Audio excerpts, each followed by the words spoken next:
ورسوله الكريم أما بعد فأعوذ بالله من الشيطان الرجيم بسم الله الرحمن الرحيم وعباد الرحمن الذين يمشون على الأرض هونا وإذا خاطبهم الجاهلون قالوا سلاما والذين يبيتون لربهم سجدا وقياما والذين يقولون ربنا اصرف عنا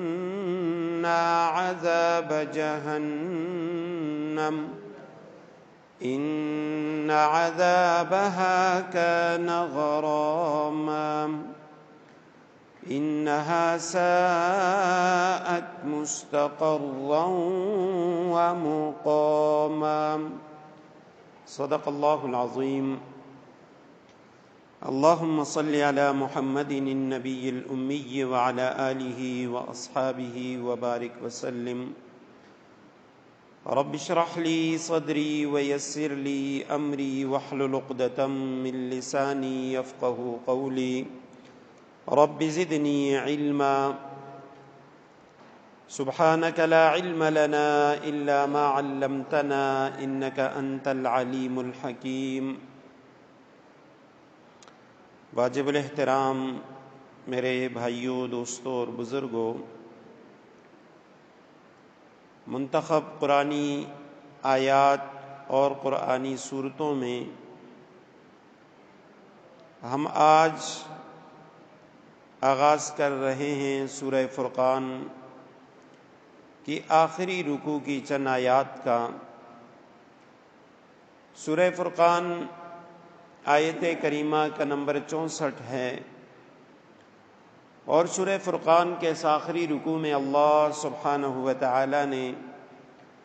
عباد الرحمن کا ذکر کیا ہے۔ رحمان کے خاص الخاص بندے، رحمان کے VIP بندے کون لوگ ہیں، اور پھر اس ایک ہی رکوع کے اندر اللہ سبحانہ و تعالی نے عباد الرحمن جو اللہ کے خاص بندے ہیں ان کی 15 صفات کا ذکر کیا ہے۔ اور اس جگہ کا انتخاب میں نے اس لیے کیا ہے کہ اللہ سبحانہ و تعالی کرے کہ ہمارے سننے اور سنانے سے ہمارے اندر یہ جو 15 صفات ہیں اللہ سبحانہ و تعالی ان کو پیدا فرمائے۔ پہلی آیت کریمہ کا ترجمہ یہ ہے، آج انشاءاللہ کوشش کریں گے کہ ان 15 صفات میں سے 2 صفات ہم پڑھ لیں اور ان کی مختصر تشریح اور کچھ تفصیل بھی ہم جان جائیں۔ فرمایا وعباد الرحمن، رحمان کے خاص بندے، الذین وہ ہیں، ان کی پہلی صفت یمشون علی الارض ہونا،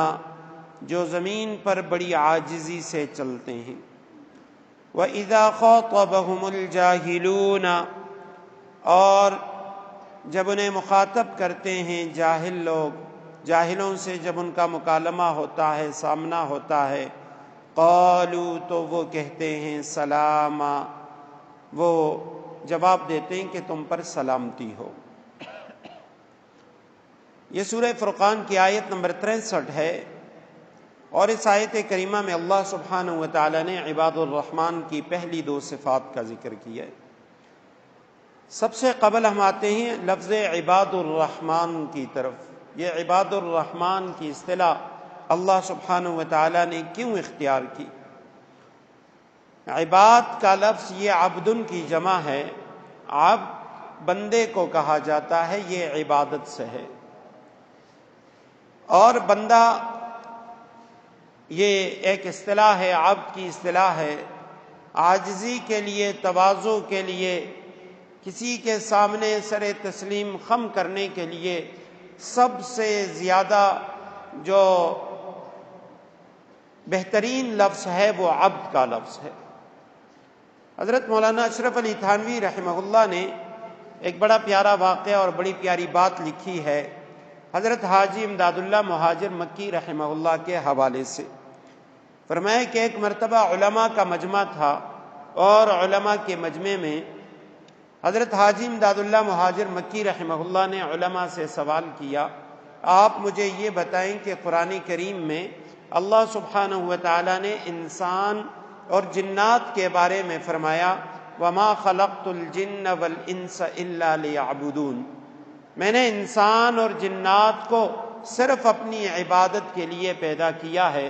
تو حضرت نے سوال کیا کہ انسان اور جنات کے علاوہ باقی تمام مخلوقات وہ بھی تو اللہ کی عبادت کرتی ہے۔ خود قرآن کریم میں اللہ سبحانہ و تعالیٰ فرماتے ہیں اِن مِّن شَيْءٍ إِلَّا يُسَبِّحُ بِحَمْدِهِ، کائنات کی ہر جاندار اور بے جان چیز وہ اللہ کی تسبیح بیان کرتی ہے۔ تو ہر چیز جب اللہ کی عبادت کرتی ہے تو پھر اللہ نے یوں کیوں فرمایا کہ میں نے خاص طور پہ انسان اور جنات کو اپنی عبادت کے لیے پیدا کیا۔ بڑے بڑے علماء اس مجمع میں تشریف فرما تھے لیکن سب کے سب خاموش رہے، کسی نے جواب نہیں دیا۔ پھر حضرت حاجی امداد اللہ مہاجر مکی رحمہ اللہ انہوں نے پھر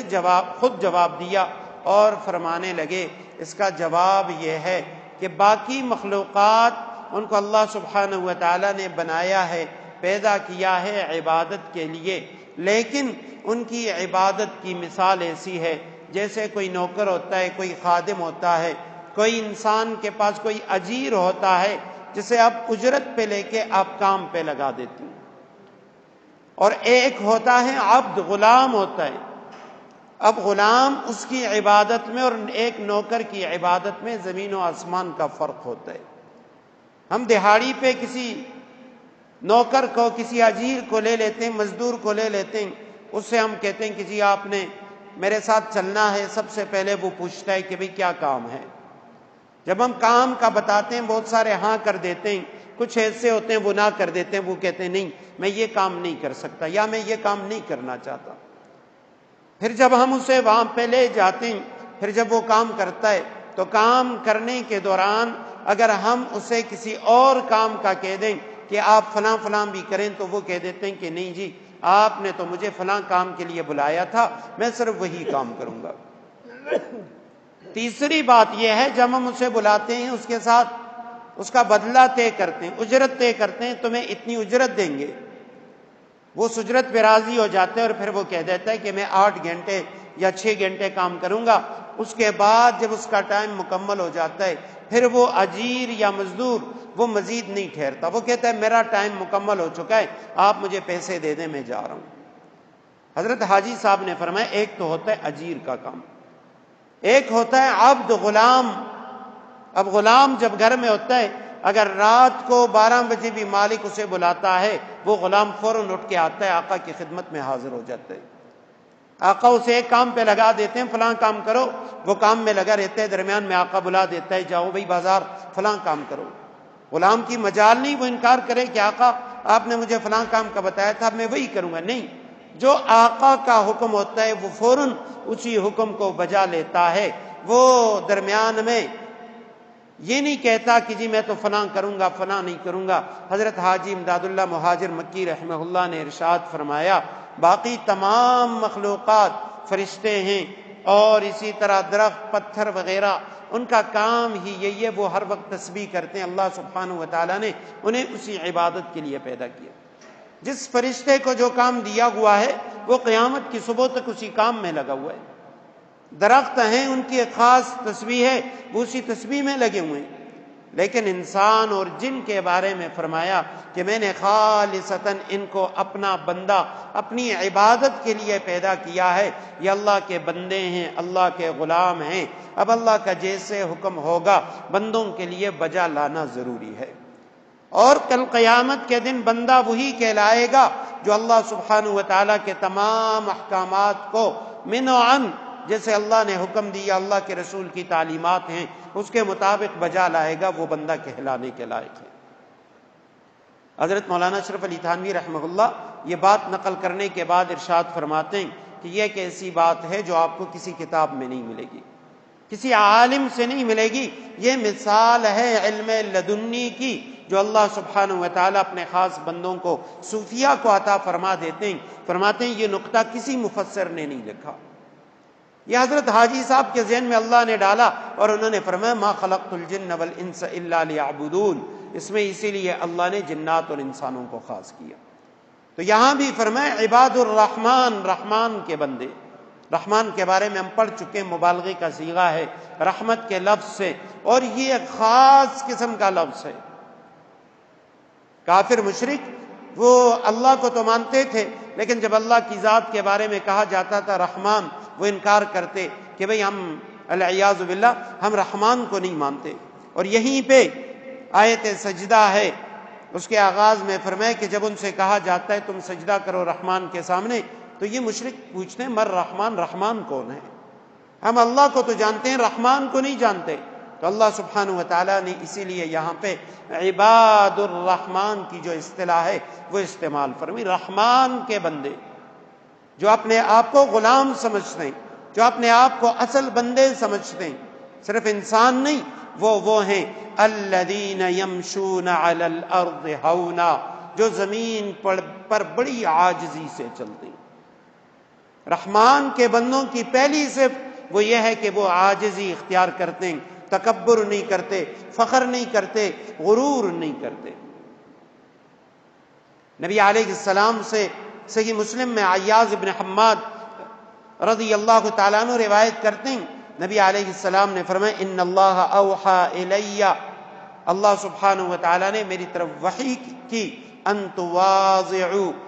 کہ بھئی تم تواضع اختیار کرو، عاجزی اختیار کرو، حتی لا یفخر احد علی احد ولا یبغی احد علی احد، یہاں تک کہ کوئی بھی انسان وہ دوسرے انسان پر فخر نہ کرے، غرور نہ کرے، اس کو اپنے سے کمتر نہ سمجھے، اور کوئی بھی انسان دوسرے انسان پر بغاوت نہ کرے.